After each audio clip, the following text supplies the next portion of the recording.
Good evening, everybody, and a very happy Wednesday to everyone who comes and watches this interview. We are live with an incredible, and I was just saying to him, very measured man. I really enjoy listening to him speak.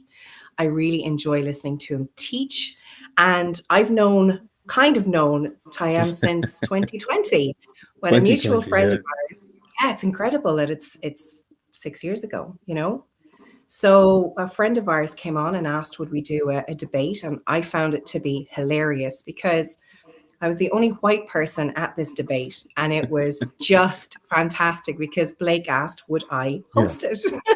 And I remember sitting thinking, I am so going to mess this up. I'm going to say something wrong.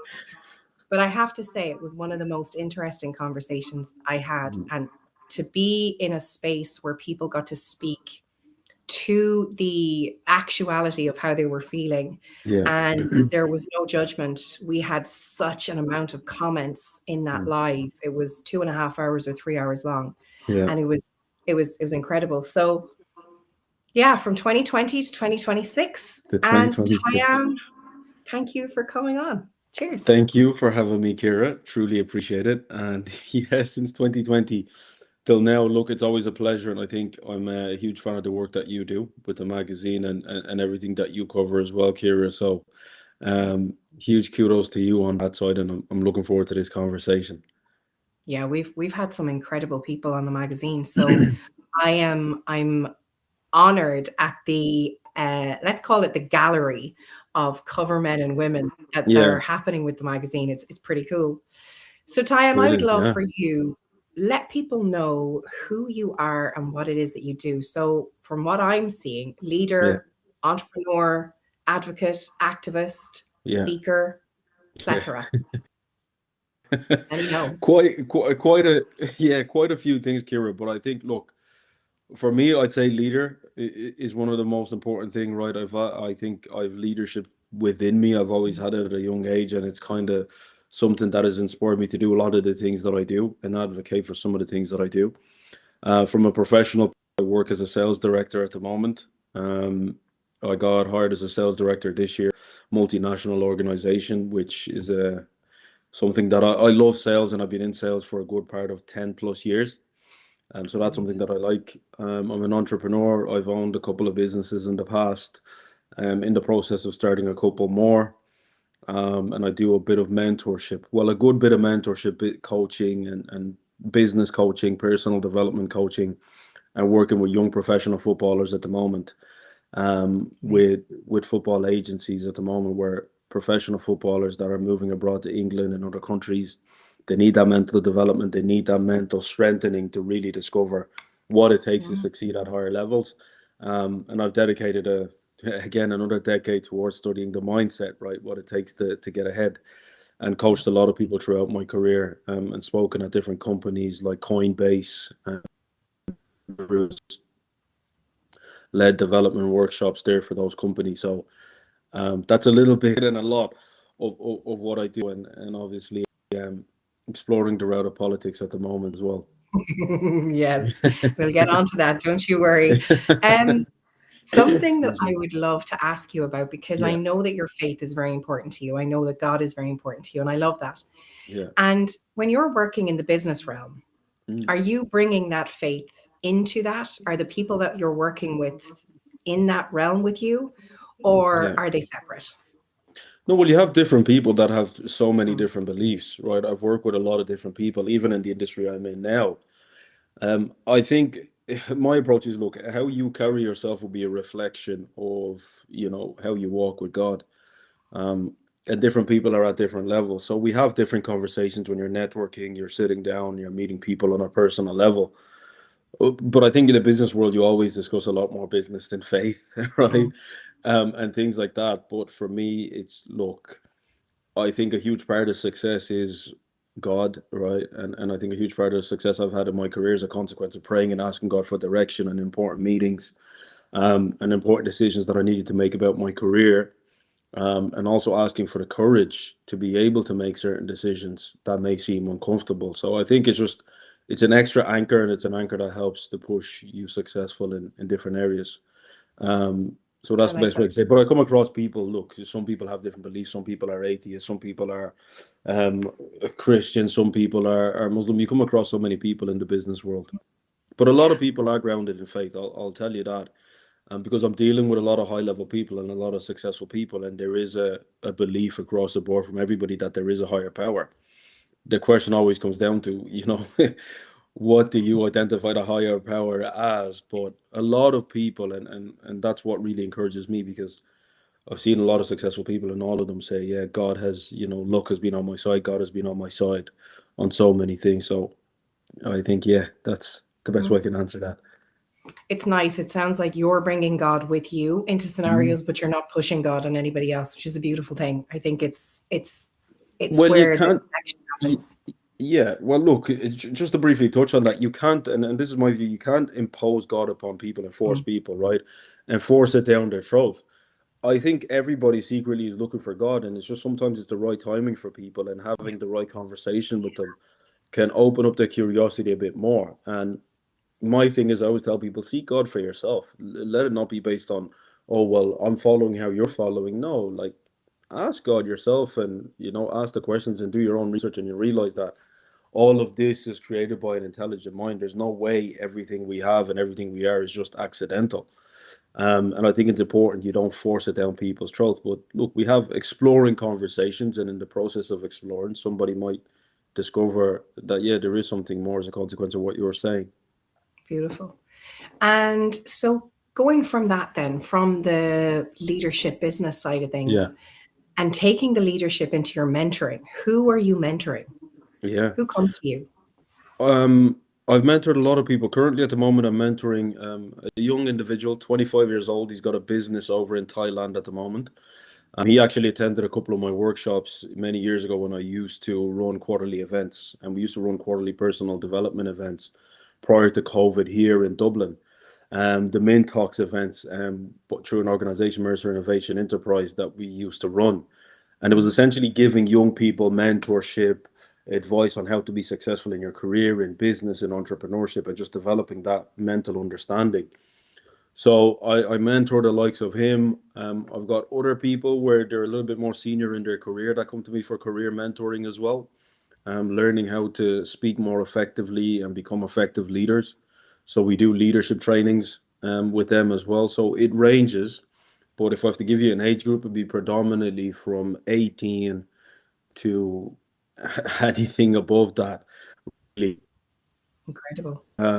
that's what I'd be dealing with. Professionals or people that certain field, and they just want to maximize their efficiency, and other people trying to discover their purpose. So it's a little bit of a mix on that, on my side. And then of course we have the professional athletes, so 18 years old onwards, that I'm mentoring, and then a couple of other business owners as well that own football academies, football businesses, and they're also getting advice from me because I've been in that field for a long time as well. Incredible. So Mm. you mentioned purpose. Let's talk Yes. about that for a second. Yeah. How did you get to be where you are? What was Yeah. your thought process on your own purpose? Yeah. Well, look, early on, my life wasn't always. I see me today and think I'm doing well, but it wasn't that way. 18, I didn't know what I was going to be or what I was going to do. But I always knew there was something in me that, like, there's something more. Surely I can be more. And I was always inspired by other successful people, right? I was inspired by footballers, by, famous people, excuse me. And I always used to think, like, well, I know I can achieve that as well. And it wasn't to be like them, but it's to achieve success. So I had an ambition to be successful. And I got really curious. And look, God played a huge factor. That's one thing I like, right? Because for me to discover my purpose, to have and really to use it to help people and impact people in a proper way, came as a consequence of me strengthening my relationship with God, which then the inner voice, right? Some people call it your gut instincts, your intuition. I believe that's the spirit that God has placed in you, and I believe it's a primordial compass that knows the direction that you're meant to go in life and the things that you're meant to do. And the more you work with it, the more it kind of guides your path, and it gives you motivation, ideas, right?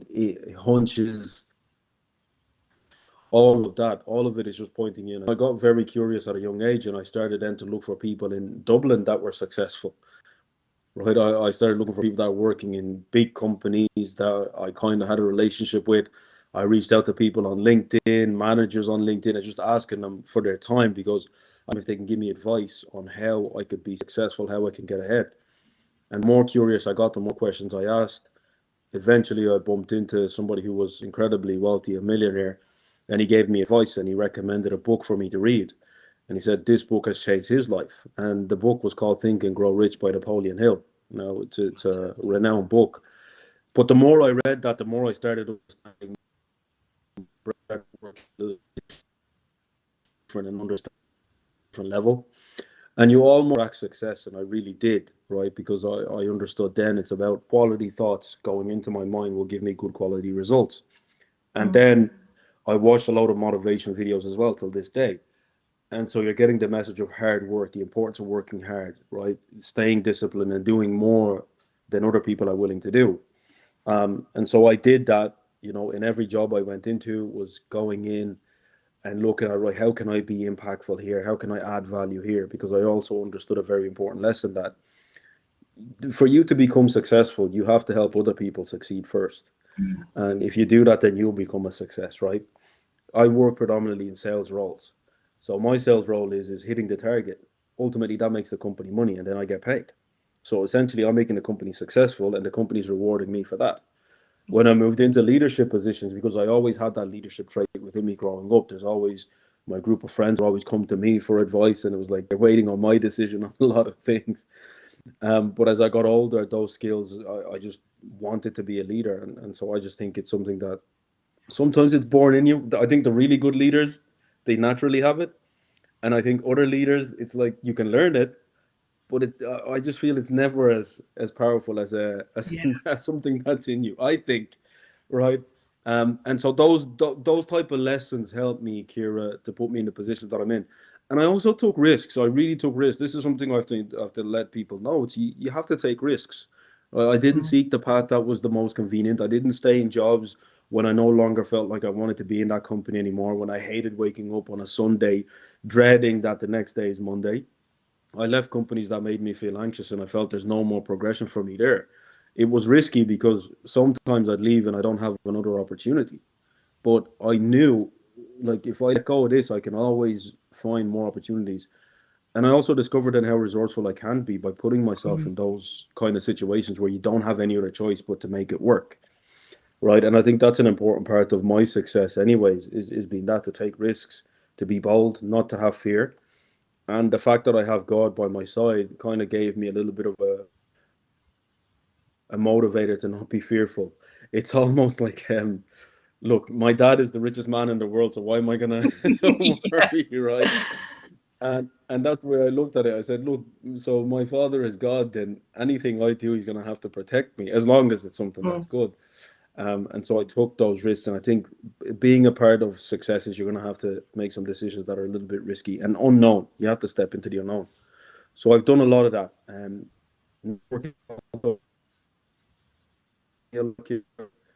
Different people. I like to talk to people. I'm old school in that way. If I'm on the Lewis and somebody's sitting across from me, I would talk to them, right? I'd say, hi, how are you? How's your day? And sometimes we might spark a conversation. And I've met Mm. amazing people that way as well. So I think networking has also helped me a lot because as much as look, I have talent and things like that, but as I say, if you have a good product, but you're putting it in a marketplace that there's no people going there, then it's bad, right? You need a good Yeah, for sure. location, and I think the best location for your skill is your network. So I just build my network up as well, connecting with different people. I'm not afraid if I see somebody doing something successful to reach out and say, "Hey, you're doing great. Any advice that you Mm. could give me?" Mm. Um, and you find that people really want to help, Kira. People always want to help, especially people that are in a successful position. They like helping other people. Sometimes Yeah. people just don't ask. And if you don't ask, you don't get. And so, yeah, I that's heard I the heard a the great little bit saying of the my other 10 day, years. hard work beats talent when talent doesn't work hard. And I thought that's just so good.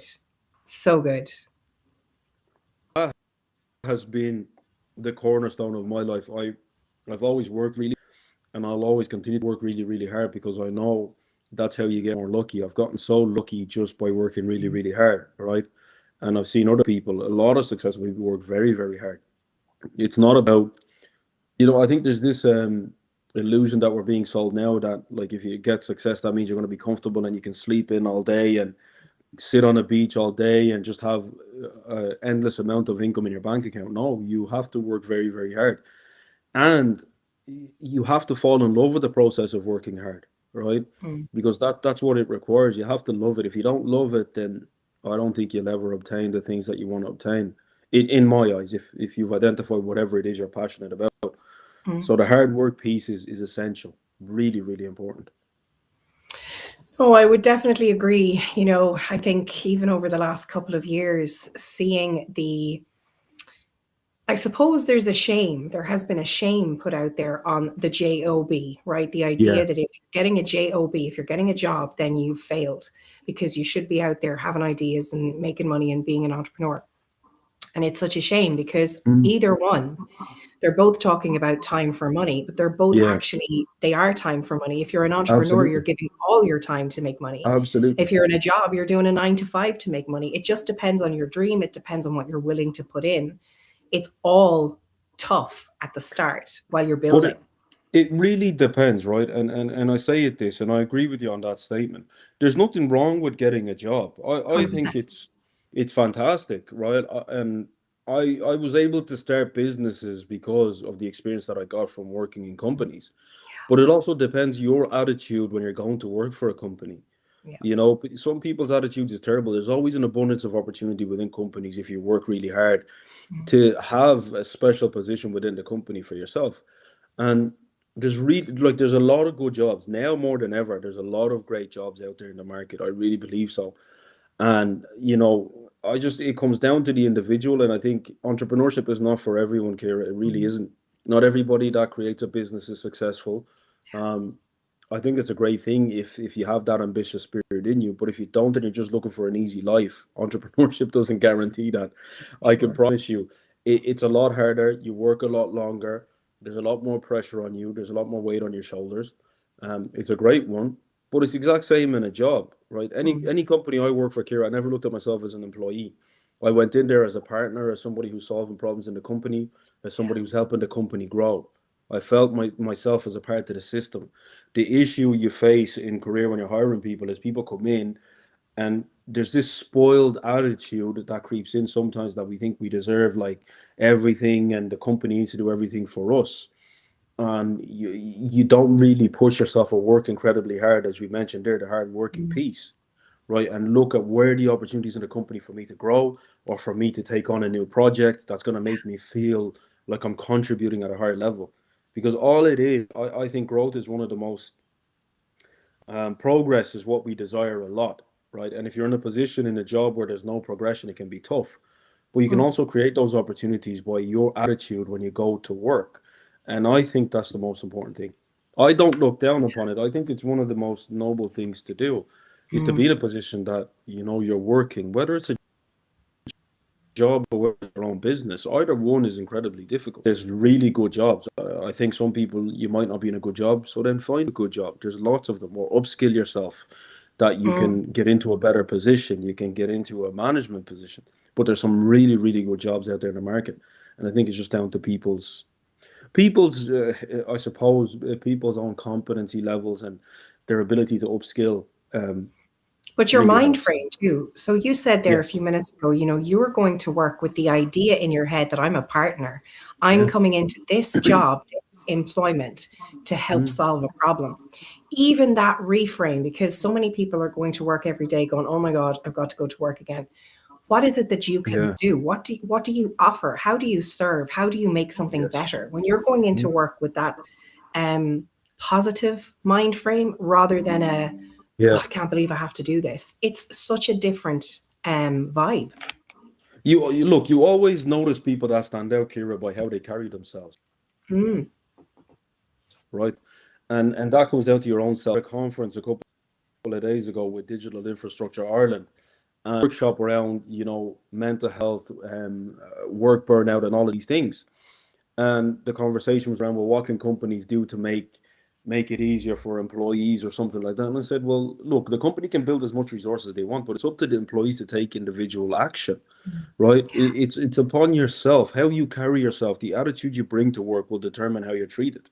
If you're going in just to get the job done and go home, that's how you're gonna be. You're gonna be perceived as just that individual. If you're going in with that attitude that I'm just another number, okay, then you're just another number, right? But some of the positions I got in, like at the age of 24, I was promoted to a management position, right, to a sales position, and I was a sales manager for people that were 10, like 15 years older than me. Some of them had Yeah. a lot more experience. But I got into that position because when I went in, I looked at myself as right. I want to be a manager, so I'm going to act as a manager now before I even get there. So I did all the things and I behaved as a manager and I looked at where can I impact the company, what ideas can I bring to leadership, and I did all of those things. And in a short space of time, the CEO recognized that and he said, right, I'm going to put you into a sales management position. So I always think it's down to the individual, Kira. We have more control than we think. We really Mm. do. And if we change our perspective, we change our outlook, we change our attitude and our behaviors, our opportunities changes, everything around us changes. Change begins with yourself first. Yeah, I was literally about to say it. It is Yeah. always about self first. Yeah. Always, always, always. And when we take that into ourselves, when we have that, I said something to somebody the other week. I said, blame is a prison and freedom or Yes. liberation is self responsibility is your liberation. So when you are responsible for everything in your own life, it's Yeah. a freedom like nothing else. And Absolutely. so, yeah, yeah, fantastic. Mm. Absolutely. Okay, let's talk about the idea of let's talk about the last maybe 12 to 18 months, everything that's been Yeah. going on in Ireland. First of all, how long have you been in Ireland? I've been in Ireland since 2001, Wow, so okay. 25 years. So you've seen a lot over the course of 25 years. An incredible amount, Kira. An incredible amount. Okay. And in comparison to when you came here in 2001 Yeah. and today, what are the biggest differences that you've seen in terms of community? We'll start with that. Yeah. Look, one of the things I said, and I stand by the statement, we are living in, look, for an immigrant moving to Ireland, right, and for myself, I think this is the best and the greatest times the greatest Ireland we've ever had in terms of, being integrated, being able to move into communities, right? Racism for me is lower than it's ever been before. I know other reports may lie and pretend to say it's otherwise, but it's really not. I think this is the least racist Ireland we've ever had. Because in 2001, when I came here, there were certain areas you couldn't walk by alone at all, either in the day or the night by yourself. There was a lot of racial abuse. There's times that we got chased out of, public parks with knives. I had family members attacked with golf clubs and things like that just because of their skin color.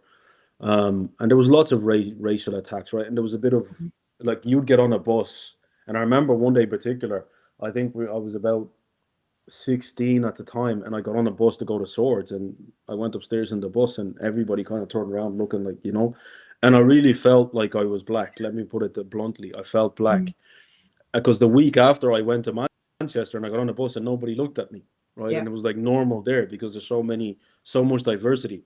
But early on, going out the stores, there wasn't much diversity. Now you can get on a bus anywhere. Nobody really cares about skin color. So I think the relationships with race relations have come better, right? There's a lot of work that was done in terms of the anti-discrimination workshops across the entire country to really combat racism. So we're in a good position, I think, with regards to Mm. how Ireland has progressed in terms of adjusting to the massive amount of immigration that has gone on in a short space of time. So we're living in a good time in Ireland. Obviously, the cost of living and everything like that, I think this is the worst I've ever seen the government in this country Mm. in my entire time. This is the worst I've ever seen of the government.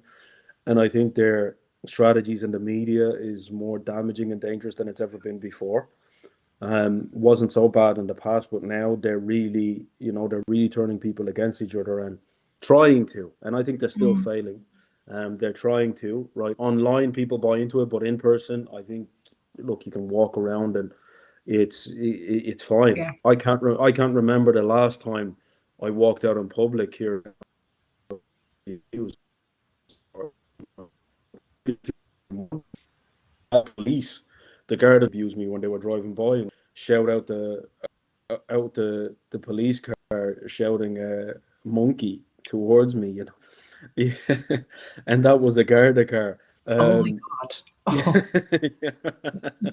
Oh my God. Jesus Christ.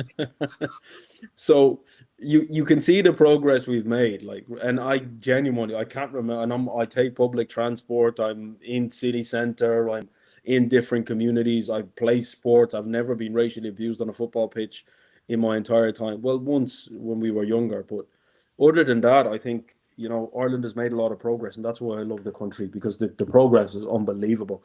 The integration has been amazing, and now we have more conversations with people of, you know, Irish and different people, and you can go to a pub and you'd have a great time with Irish people. Whereas back in the days, you walk into a pub and everyone's like, you probably don't belong here, get out.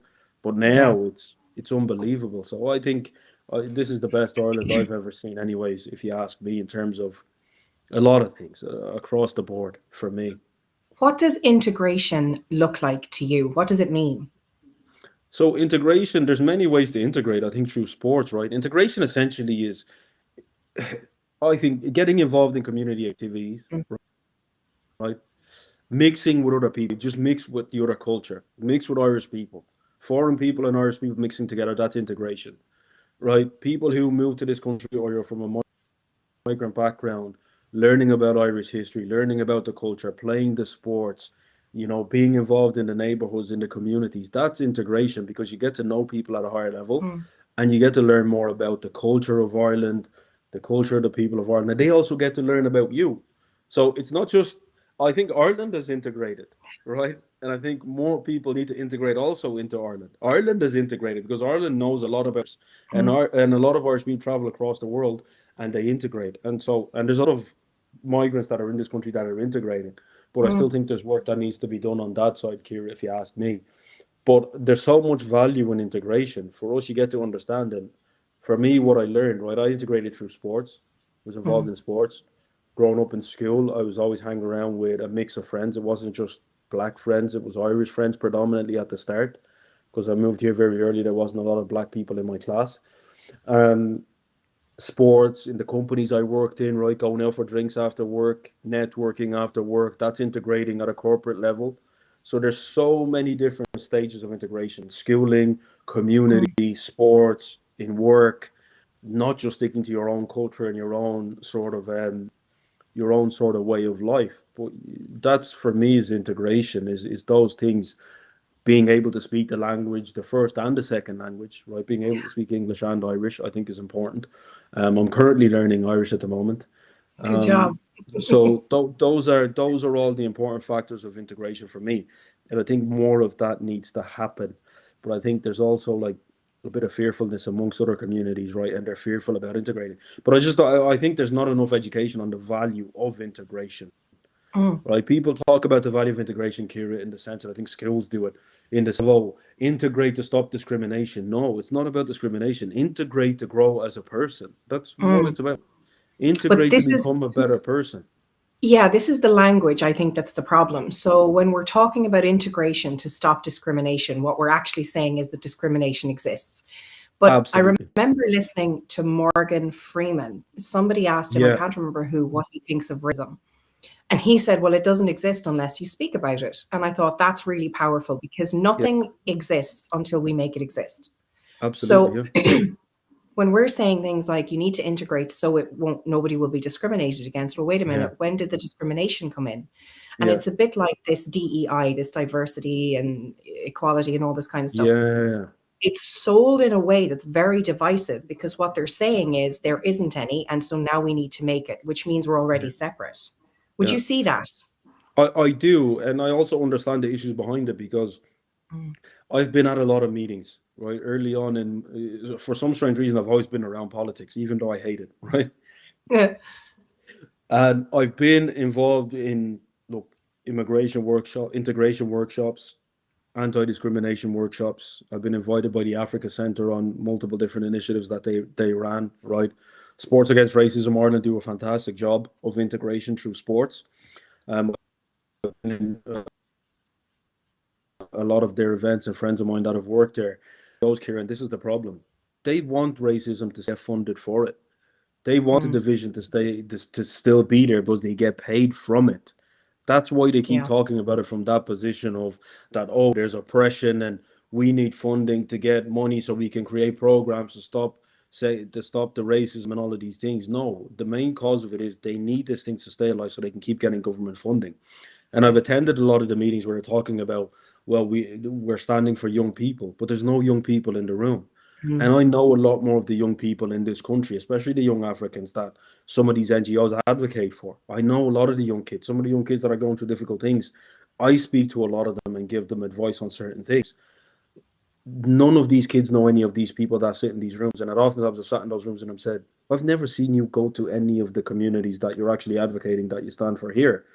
So it's a money grab for a lot of the NGOs. mm, And the government is funding that because the government doesn't know the issue. Look, let me put it to you this way. And I think this is the weapon that's being used.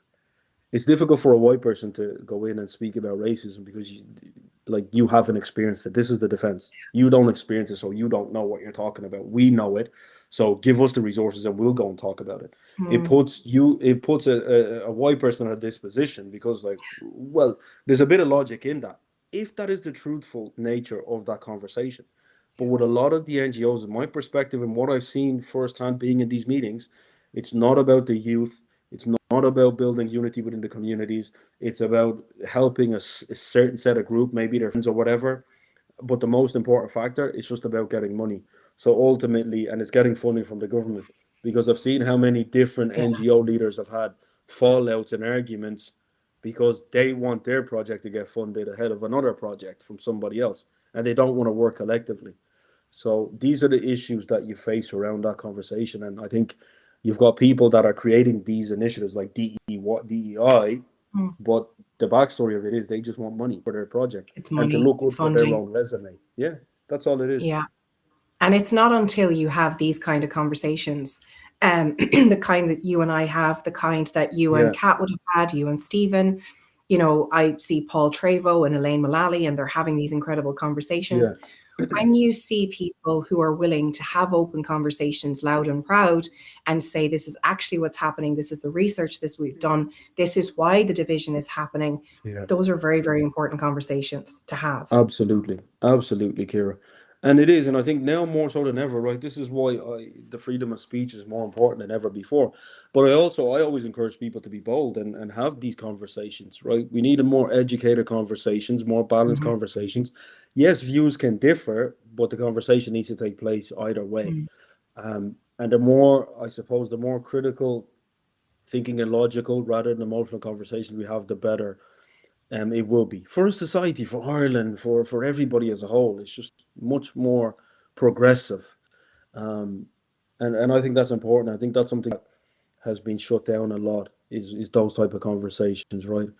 Mm. And the labels have done an incredible job at that, and that's why when I started speaking, I said, I don't care what label you throw at me, I'm going to speak the truth. And I encouraged Irish people, speak the truth. If you feel there's an issue around immigration, you're not lying because there is, statistically it shows it. So there's an issue. Let them label you a racist or whatever. You know the true Mm. nature of your heart, so speak your truth. Because to tell the truth is the risk being offensive, and the reason Yeah. it's a risk to being offensive, it's not because there is always somebody that's against the truth. Yeah. There's always somebody with a hidden agenda that they don't want the truth, and the truth hurts them. Mm. And those people are not sure, they're not educated from a schooling level, but educated from an intellectual level. And so they can't handle the truth, right? They really I can't. love it. Reminds you of the movie scene. A You few can't good men. handle Was the that truth. that or? Yeah, right. But it is. And some people can't handle it, Kira. That's the problem. But I think we need to encourage and continue having these conversations, irrespective. And I like the fact that there's more independent media. And social Mm. media has given us huge opportunities to have these Massive. conversations away from mainstream media that wants to control the narrative. We can actually have these conversations, and that's the beauty of it. Mm. Very much so. And that's a great kind of segue into politics Yeah, because obviously mainstream media have a very specific view on what they yeah, want to show us when it comes to politics, the truth of the matter or not, as the case may be. Yeah, So in terms of what you're doing now, and why you've kind of found your way into politics, even though yeah. it's not something that you love, Mm. what is it that you decided on? Why did you decide to make your way into that? What Yeah, happened? well, firstly, the incident with the young girl getting attacked in Dublin city centre that Mm, led to the Dublin riots, that really affected me massively, right? Because I've got little girls, and all I could think about that day is imagine it was my child that went to school and my child was, stabbed, like, and I couldn't fathom that as a father. It really hurt me, mm, and I couldn't let it go. I couldn't get that feeling out of me, Kira. I yeah. really couldn't. It really bothered me throughout the course of that entire day.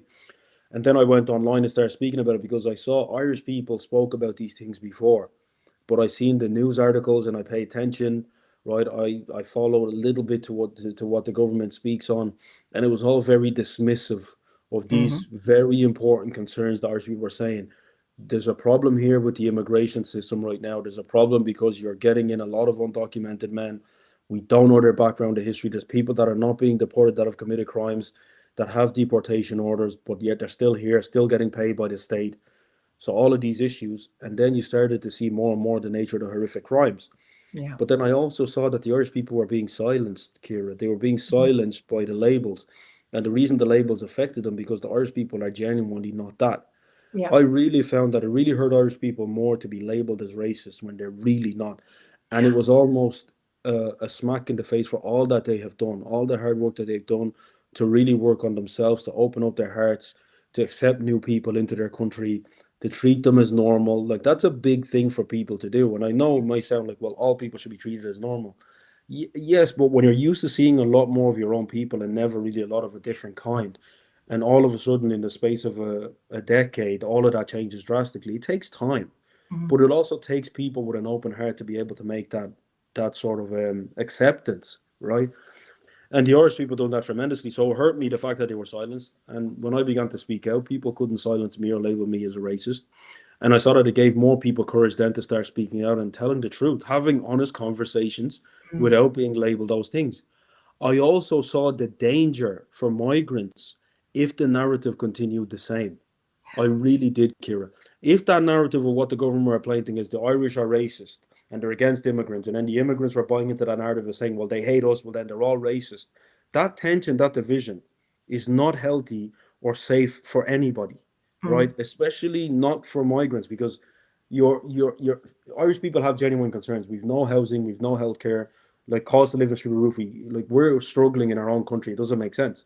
And then you're poking them, well, they have all of these resentment built up, and you're trying to poke them and say, well, you're racist on top of that as well, even though they've just helped you. Like that's an mm, ungrateful, like ungratefulness is a horrible thing. So I saw all of those things, and that's why my message was always division. And I said, look, for us as migrants, okay, yes, there's elements of racism, but it's not the biggest thing right? The biggest issue is what's happening to the people that actually come from this country, how they're being treated by their own government. What Micheál Martin said, the Irish were never indigenous and referred to mongrels. Irish people as mongrels. Oh my Like God. that was that you know what, for your head of state to say something like that, that's Mm, painful, that's horrible, and that's demoralizing, right? And so you see the pain of the mothers, the concern for mothers and for the safety of their mm, children in the country.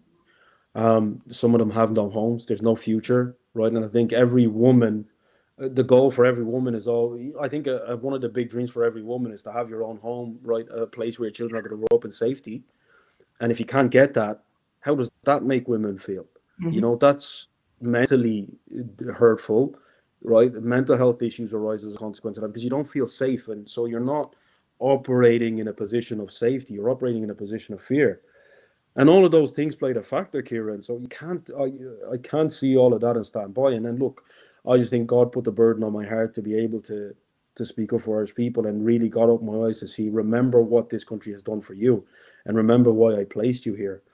And I think that was it for me, right? It's to be a voice for the voiceless when they're being silenced and oppressed, and also to try bring unity, because I think it's very, very important. And I think the issues are deeply spiritual as well. So, as much as it is political, that's what kind of pushed me in having these political conversations. And I look at things from I try take myself out of it and my emotions out of it, and Mm. try speak honestly and look at it objectively. Um, and when I've been able to do that, I think that's why a lot of people have resonated with some of my ideas.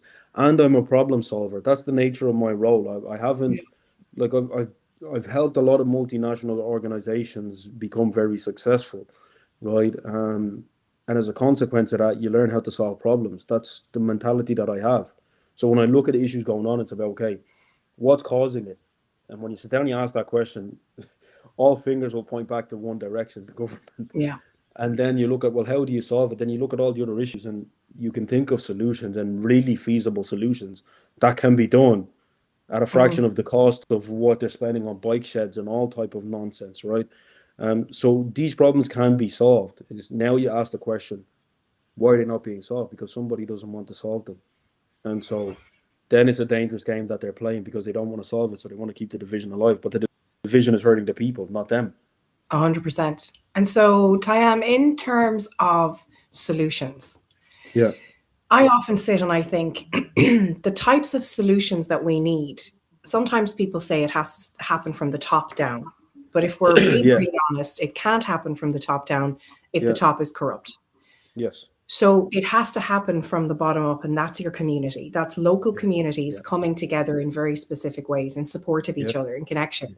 Yeah. Um, and I interviewed Donald Byrne at Christmas, and it was Yeah. funny. We were chatting back and forth, and he came up. I don't know if you remember the Stations of the Cross. Did you ever go to any of the Stations of the Cross when you got No. here, or did you ever?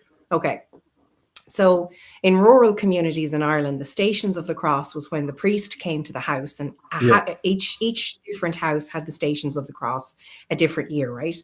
And the whole community, the whole neighborhood would come to your house, and there'd be sandwiches, and there'd be coffee and tea, and there might be some drink, and everyone would be having the laughs, and the priest would say prayers throughout the house, and they do decades of the rosary, and it would go Yeah. on for hours and hours, and it was absolutely incredible because your community was coming together. And Donal mentioned it on the podcast, and I said, you know what, I'd love to actually have the Stations of the Cross in my house again. It's gone, like it's they don't do it anymore because the Yeah. priests are so stretched. And it's little things like that. It's moments in community where you can come together in connection. Yeah. So how do we bring that back into community? What are we needing to do in order to bring back that connection? I think exactly. Look, I've got a lot of solutions, right? But some of them I Mm, won't mention. Some of them I won't mention yet. There's things that I've put in place with mm, different people, different organizations. I think having conversations with key people in communities are going to be important, right? And I think in most neighborhoods, having conversations with whoever your leaders of your African communities may be within those areas or the other communities, and sitting down and talking and saying, look, these are the issues that are going on. How can we all work together to solve the issues? And what you'll find is, and from a lot of conversations I've had, Kira, all the other communities are not happy with the Irish government as well. mm, But they were fearful because of the message the media was portraying. I went to the protest in City West, and when I got back home, a lot of different people messaged me and I got phone calls, and people were like, how did it go? And I said, it was fine. I said, we would have loved to go, but we were scared. I met with the Muslim community most recently because I've had a lot of important conversations around that because the concerns of the radicalization of Islam in this country is a concern for a lot of people, and a lot of people are worried about that. And so I had conversations with different members of the Muslim community and more conversations to be had around integration, around why some of the immigrants that are coming in, how can we be in a position that, we can help them to stop committing some of the crimes that they're committing mm. and understand how to behave properly in this country. So the integration piece, that's work that communities need to do at a community level. I think migrants in this country need to do because the government's not going to do it, and the NGOs just want the money from the government and they won't do anything after. And that I think will help ensure the safety of our streets and just better integration for new people coming in the country, right? To know the ins and outs and what not to do. Can I ask Um, you a question on that? Just because yeah, it's just popped into my head. So, okay, say for example, we have the government that have an agenda, a narrative. This is what they're putting out. yeah, So you just said there it would be an idea to speak to, say for example, say the leaders of an African community that's mm, involved in the locality or a Muslim yeah, community. But what about the fear that the people in the community that have already been there have because of what's happening with the narrative that's been pushed? yeah, How do you have people connect when there's a fear that something might happen? Do you have somebody who becomes the mediator in those conversations? Do you bring yeah, somebody in of and course. say, How do we do this? Yeah, I think so. You do, but again, right? A lot of these people want to have the conversation. This is my Mm, point, Kieran. They do. When I spoke to the Muslim community, a lot of them looked to him. We don't agree with what's going on here either. We would have loved to be at the protest with you. My question was, well, why are you not vocal about it? Right? Why are yeah. you guys not being vocal about it and speaking out? Because look, we're just it's not something it's not our norm. Right. So however we're conditioned to leave all of these things to the government. And I think Yeah. it's time we take back the power in communities and understand that we can go and have community conversations ourselves, positive conversations, and really talk about what do we want for the betterment and the improvement of the country going forward. You don't need the government involved in those conversations. But the little bit of fear that's there is moving away.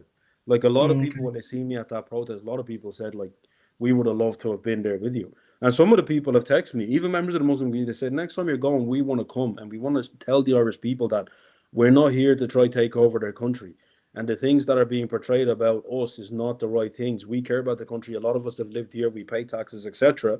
And we're not happy with the crimes that are being committed by new migrants that come into the country either. And we need to work together to solve it. And they said, so next time you're going to a protest, let us know. We would love to be there and to also really let people know that we're here and we want to work with the communities. So I think it's just yeah, we need to do more of that ourselves. But again, we're mm, still in this position, and this is why I don't like politics because it's just a position of begging the government for things that we can do ourselves. We don't need them yeah. for that. Some things from a legislation perspective, yes, but from a community perspective, a lot of these things can be solved from the community, and we can Mm. ensure that our communities are safer, the streets are safer, and those that are committing crimes know they're not going to be welcome in our communities. No, I like it. Yeah, I like that. I like the idea of taking back the power. I think it's very, very Yeah. important. I think it's very important.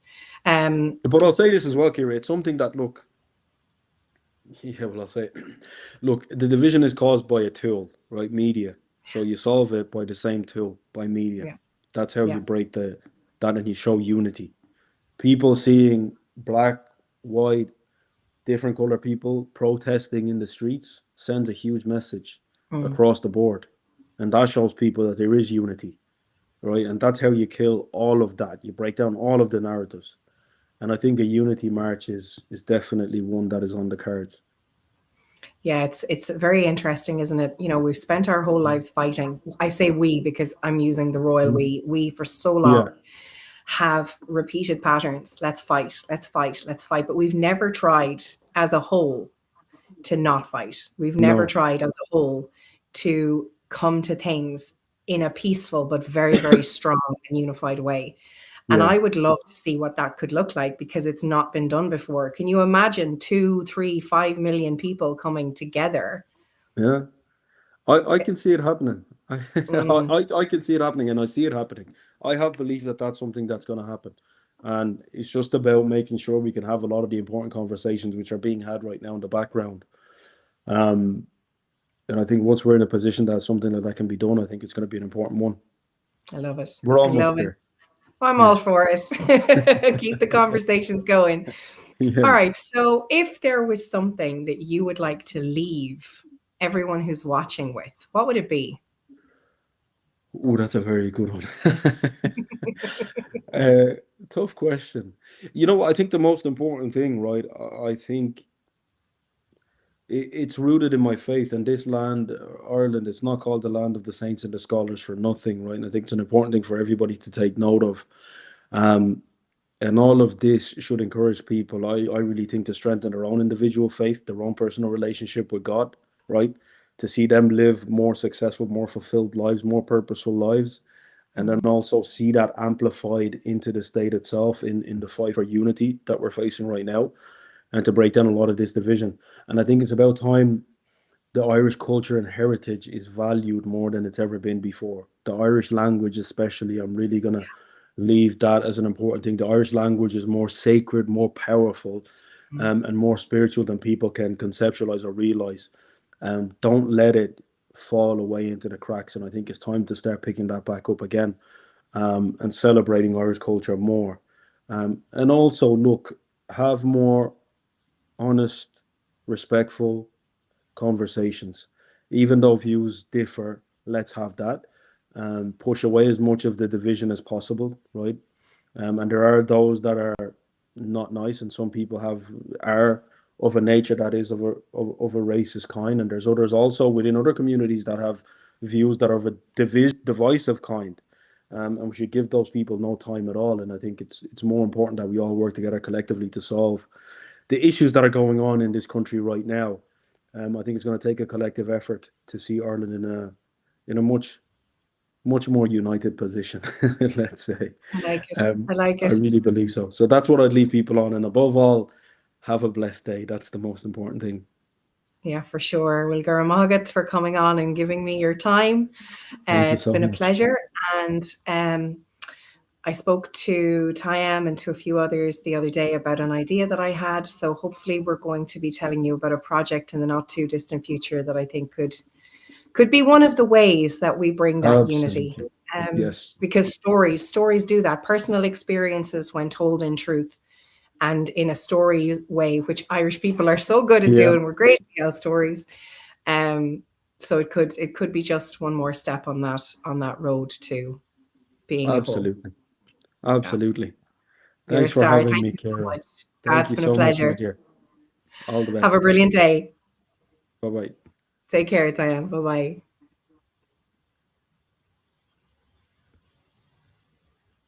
And